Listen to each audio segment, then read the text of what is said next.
Bonjour à tous, bienvenue pour la 3e édition du forum Carbone Connect.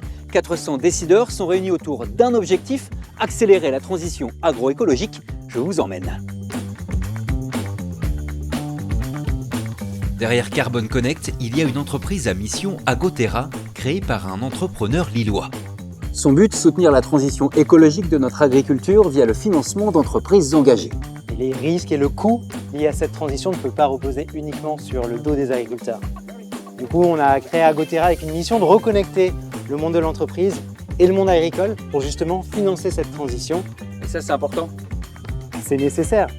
Et quand on voit les difficultés des agriculteurs en transition, c'est plutôt bien vu. Nathalie cultive 260 hectares en grande culture. Pour elle, Carbone Connect, c'est l'opportunité de présenter son projet, de montrer son engagement. Cette démarche, elle est nécessaire, elle est centrale, mais elle est construite parce qu'on a un système qui vit et qu'on veut améliorer. On ne fait pas que pour réduire nos émissions de carbone, on le fait parce qu'on veut avoir un travail de qualité et réduire notre impact sur l'environnement. Donc c'est important de partager sur ça pour qu'on soit plus compris et qu'on ait plus confiance en notre métier. Collaborer avec des partenaires agricoles et des entreprises pour mener à bien ces projets, c'est essentiel. Mais les agriculteurs et les agricultrices doivent aussi trouver des financements. Et ça tombe bien, Étienne est là pour ça.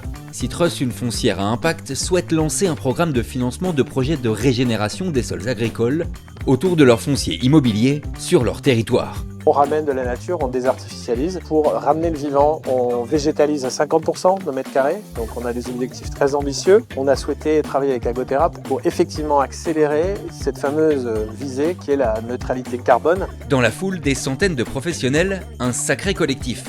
Tous les secteurs sont concernés, du BTP au tourisme, en passant par le luxe. Certaines maisons améliorent leur chaîne de valeur avec de meilleures pratiques, des fournisseurs plus locaux, ancrés dans leur territoire.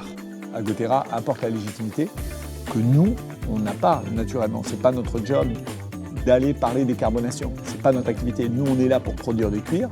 Mais si on veut lui donner une connotation engagement dans la décarbonation de ce monde-là, eh ben, c'est que des acteurs comme Agoterra qui peuvent le faire. Nous, on ne peut pas le faire. C'est eux qui nous apportent les outils pour le faire. Voilà. Et ça nous manquait. Parce qu'ils ont l'expertise en fait.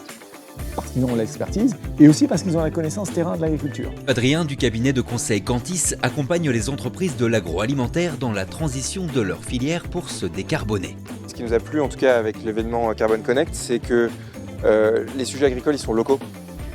Et pour nous c'est important de parler aux filières et aux territoires et c'est intéressant de reconnecter avec le monde agricole et de le faire de manière locale. Ça a du sens d'être ici, ouais. En tout cas ici on sent que les gens se bougent, cherchent et trouvent des solutions. Ça fait réfléchir tout ça. Bon bah moi je vous laisse, j'ai un projet de reconversion à bosser. À l'année prochaine pour la 4e édition.